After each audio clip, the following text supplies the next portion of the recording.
Breaking news చూస్తున్నాం. మాజీ మంత్రి వైసీపీ సీనియర్ నేత అంబటి రాంబాబు చుట్టూ ఉచ్చు బిగుస్తుంది.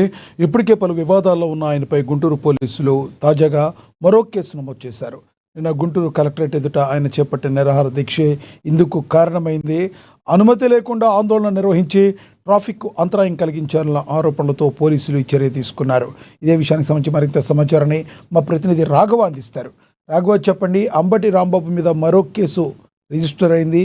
ఏం చేయబోతున్నారు నెక్స్ట్? నమోదు చేసినట్టు కూడా తెలుస్తుంది. శనివారం గుంటూరు కలెక్టరేట్ ముందు ఆయన చేపట్టే నిరసన దీక్షకు దీనికి కారణమైందని చెప్పుకోవచ్చు. ఈ నేపథ్యంలోనే పోలీసులు కూడా తమ అనుమతి లేకుండా కలెక్టరేట్ ముందు దీక్షకు దిగారని, దీనివల్ల ప్రజలకి వాహనదారులకి తీవ్ర ట్రాఫిక్ ఇబ్బందులు కలిగాయని కూడా పోలీసులు వెల్లడించారు. అయితే ఈ మేరకు నేనే గుంటూరు నగల పోలీస్ స్టేషన్ లో కూడా అంబటిపై మరో కేసు నమోదైందని చెప్పుకోవచ్చు. అంటే ఇది నిబంధనలు అతిక్రమించి ఆందోళన నిర్వహించారనేది పెద్ద ప్రధాన ఆరోపణ.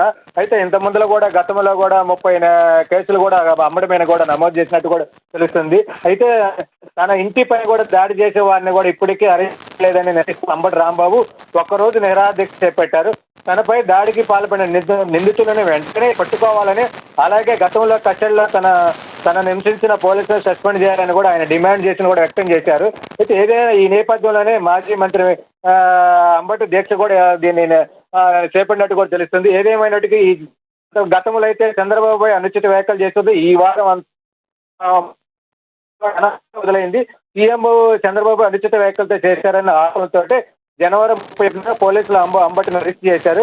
అది ఈ నేపథ్యంలో ఆ సమయంలోనే ఆయన ఇంటి దాడి జరిగిందని కూడా అంబటి ఒక ఆందోళన కూడా వ్యక్తం చేసినట్టు కూడా తెలుస్తుంది. అంటే సుమారుగా 18 రోజుల పాటు రాజమండ్రి సెంట్రల్ జైల్లో రిమాండ్ లో ఉన్న ఆయన ఫిబ్రవరి 18న బెయిల్ మీద విడుదలయ్యారు.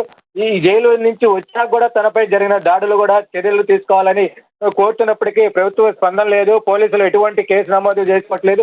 అంటే మా ఇంటి ముందు అంత రౌడీయిజం కూడా చేస్తున్నా సరే ఒక కేసు కూడా చేసుకోలేదని కూడా ఆందోళన వ్యక్తం చేసినట్టు కూడా ఉంది. అయితే దీని అంతా పరిధిలో ఉంచుకొని అయితే పోలీసులు మాత్రం నిబంధనల ఉల్లంఘనే ఆయనపై మరో కేసు కూడా చేర్చినట్టు కూడా తెలుస్తుంది. ఏదేమైనట్టుగా అంబటి కూడా మరొక అరెస్ట్ కాబోతున్నట్టు కూడా సమాచారం. ఎందుకే కేసు పైన కేసు కూడా పెట్టడం వల్ల ఈ అంబటి మీద కూడా ఒత్తిడి అంబటి కూడా కూటమి ప్రభుత్వం కూడా చేస్తుంది. ప్రజల్లో ఒక ఆవేదన కూడా వ్యక్తం చేశారు. ఎందుకంటే గతంలో కూడా 18 నెలలు జైలు శిక్ష అనుభవించి వచ్చాడు. అది వచ్చిన తర్వాత కూడా కూటమి ప్రభుత్వం కానీ నాయకులు కానీ దాని ఇంటిపై కూడా దాడి చేసి అసలు పోలీసులు కూడా ఎదురు చూస్తూనే పోలీసులు కళ్ళెదుటనే దాడి చేశారని కూడా అంబటి ఆరోపణ చేస్తున్నారు. లక్ష్మీనాగు. రాఘవ.